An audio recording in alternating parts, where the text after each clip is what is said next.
আপনাদের দেখে থাকবেন একটা পাখি আছে, পাখিটা হলো, এই পাখির নাম কি, যে পাখিটা মাছ ধরে,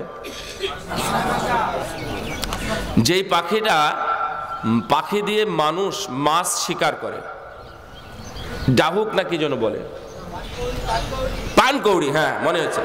এই পানকৌড়িকে মালিকরা পাঠায়, পায়ে দড়ি বেঁধে পাঠিয়ে দেয়, ওরা নৌকার মধ্যে বসে থাকে, যা মাছ নিয়ে আয়, মাছ নিয়ে আয়।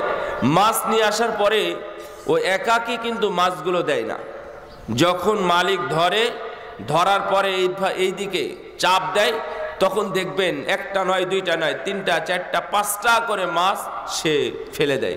প্রতিটা মাছ নিখুঁত এবং ভালো মাছ, একটা মাছও সে নষ্ট করে নাই।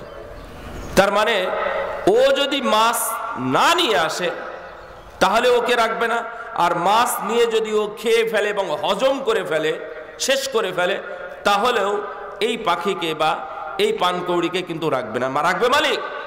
তাহলে আল্লাহ রাব্বুল আলামিন আমাদেরকে পাঠিয়েছেন কিছু নিয়ে আসার জন্য, তাহলে আমাদের একটু ফিরাত মনে রাখার দরকার। ওয়া ইলাইহি তুরজাউন, আমাদের ফেরার জায়গা কোথায়? আল্লাহর কাছে। তাহলে আল্লাহর কাছে যখন আমরা ফিরবো, এই কথা যদি আমাদের মাথায় থাকে, তাহলে আমাদের সেই রকম ভাবে প্রস্তুতি নেওয়া উচিত।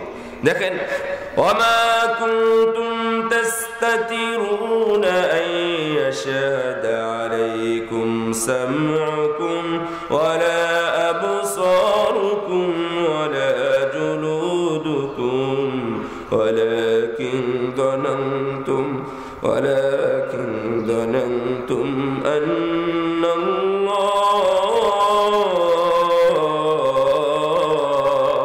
আন্নাল্লাহ লা ইয়ালামু কাসীরাম মিম্মা তা'মালুন।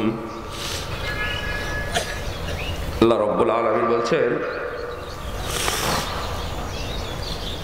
তোমরা গোপন করতে পারবে না, কিছুই গোপন করতে পারবে না, কিচ্ছু গোপন করতে পারবে না।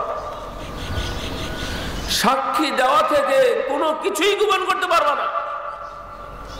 তোমার হাত কেটে রেখে দিবা, কিয়ামতের ময়দানে আল্লাহ হাত আবার জোড়া দিবেন।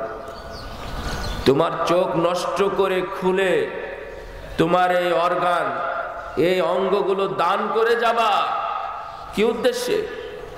যেন আল্লাহ জোড়া দিতে না পারে। মনে রেখো, গতকাল রাতে বলেছিলাম না, যদি এটা পুড়িয়ে ছাই করে ছিন্ন বিচ্ছিন্ন করে দেওয়া হয়, তারপরেও ওই ছাইকেও আল্লাহ জিজ্ঞাসা করবেন, ওই ছাইয়ের মধ্যে যতগুলো অঙ্গ আছে সব অঙ্গগুলো সেই দিন দাঁড়িয়ে গিয়ে আপনার বিরুদ্ধে সাক্ষী দিবে, একটু ছাড়বে না।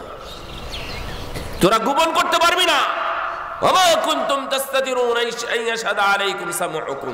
তোদের কান, তোদের চোখ যে সাক্ষী দিবে, এটা তোরা গোপন করতে পারবি না রে। ওয়ালা জুলুদুকুম, তোদের লজ্জাস্থান এবং তোদের চামড়া পুরোটাই গোপন হবে না। কিন্তু মানুষ, তোমরা মনে করো কি মনে করো? যে আন্নাল্লাহ লা ইয়ালাম, আল্লাহ জানে না। নাউযু বিল্লাহ। আপনারা কি মনে করেন এটা? আল্লাহ জানেন নাকি জানেন না? আল্লাহ কি জানেন? সব কিছুই জানেন কে? আল্লাহ সব কিছুই জানেন। অথচ আল্লাহ এখানে বলতেছেন, মানুষ মনে করে যে আল্লাহ সব কিছু জানে না, এর উপরে তার সবকিছু চলতেছে।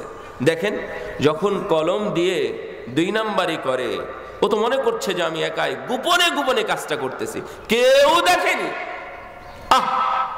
কত চালাক, কত চতুর, কত বিচক্ষণ ব্যক্তি, যে কেউ দেখেনি। আর এটাও বলতেছে, আন্নাল্লাহ লা ইয়ালামু কাসীরাম মিম্মা তা'মালুন, তোমরা যা করো তার অধিকাংশই আল্লাহ জানে না, এটা হচ্ছে তোমাদের ধারণা। আল্লাহ বলছেন, ওয়াযালিকুম যান্নুকুমুল্লাযী যানানতুম বিরাব্বিকুম আরদাকুম ফাআসবাহতুম মিনাল খাসিরিন। আর তোমাদের এই ধারণা, ছি ছি ছি ছি ছি, তোমাদের এই মানে নোংরা ধারণা, তোমাদের এই অশ্লীল ধারণা কেমনে করতে পারলে তোমরা? এই ধারণায় তোমাদেরকে কি করেছে? ধ্বংস করে দে, তোমাদেরকে পিছনে ফেলে দিয়েছে। ফাসবাহতুম মিনাল খাসিরিন, এই ধারণার কারণে তোমরা কি হয়ে গেছো? জাহান্নামী হয়ে গেছো। নাউযু বিল্লাহ। আল্লাহ নাকি দেখে না? কত বড় চালাক! লুকমান আলাইহিস সালাম তার সন্তানকে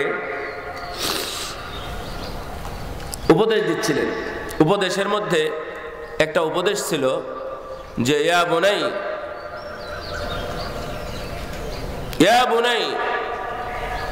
ইল্লাহা ইন তাকু মিসকালা হাববাতিন মিন খারদাল ফাতাকুন ফি সাখরাতিন আও ফিস সামাওয়াতি আও ফিল আরদ ইয়াতি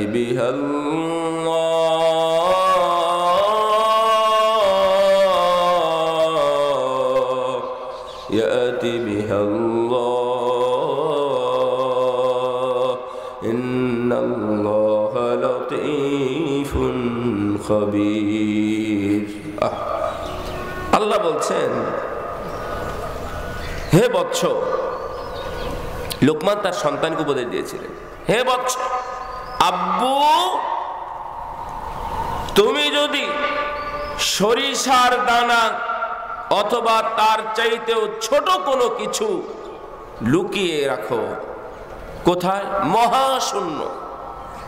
মহাশূন্যটা হলো কালো নিকোষ অন্ধকার, কিচ্ছু নাই ওখানে। আপনারা যারা দেখতে পান এটা এমনি, আমরা দুনিয়ার চিত্রটাই উপরে দেখি, কিন্তু উপরে অন্ধকার, কিচ্ছু নাই ওখানে। এই কালো নিকোষ অন্ধকারের মধ্যে যদি রেখে আসি, অথবা গভীর থেকে গভীরতম নিচে এই 7 তবক জমিনের নিচে যদি কোনো সরিষার দানাও তুমি রেখে আসো, তাহলে সেটাও আল্লাহর জ্ঞানের বাহিরে যেতে পারো নাই। যেতে পেরেছেন? এইটা সন্তানকে শিক্ষা দিচ্ছে লোকমান। তার মানে এটা আমাদের শিক্ষা নেওয়া উচিত, এটা আমাদের জানা উচিত যে আল্লাহর ইলমের বাহিরে, আল্লাহর দৃষ্টির বাহিরে আমরা কোনোদিনই যেতে পারবো না। যেতে পারবেন আপনারা? তাহলে আমাদের একদিন একটা মেসেজ আসলো বিশ্ববিদ্যালয় থেকে। তো বিশ্ববিদ্যালয়ের ওয়েবসাইট থেকে আমাদেরকে মেসেজ দেওয়া হতো, মাঝে মাঝে সতর্ক করা হতো বিভিন্ন বিষয়ে। এলান মানে হচ্ছে কোনো ঘোষণাপত্র বা কোনো চিঠিপত্র থাকলে সেটা দেওয়া হতো, সব অনলাইন ভিত্তিক। মদিনা বিশ্ববিদ্যালয়ের কথা বলছি। তো একদিন অনেক রাতে এই ধরনের একটা মেসেজ আসলো। মেসেজটা আমি আপনাদের একটা ধারণা দিই। এই ধরনের মেসেজ শেখ বিন বাজ রাহিমাহুল্লাহ দিয়েছেন। এই ধরনের মেসেজ শেখ বিন বাজ রাহিমাহুল্লাহ দিয়েছেন। কোনো একদিন সময় হলে বলবো ইনশাল্লাহ। তো আমাদের মেসেজ দিল। মেসেজটা এমন যে, শাবাব, হে যুবকরা, ঠিক এই মুহূর্তে তুমি যখন মোবাইলে তাকিয়ে আছো, তুমি একটু খেয়াল করো তো, তোমার মোবাইল চলা অবস্থাতেই তোমার চোখটা যদি বন্ধ হয়ে যায়, তাহলে মোবাইলটা বন্ধ করবে কে? আমার কথা কি ক্লিয়ার? বাস, তাহলে বুঝে নেন। ঠিক যখন মোবাইলটা চলতেছে,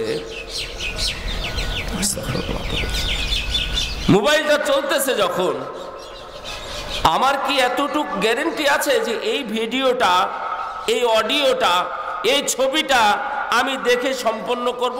মোবাইলটা ক্লোজ করব, রেখে দিব, তারপরে চোখ বন্ধ হবে। এর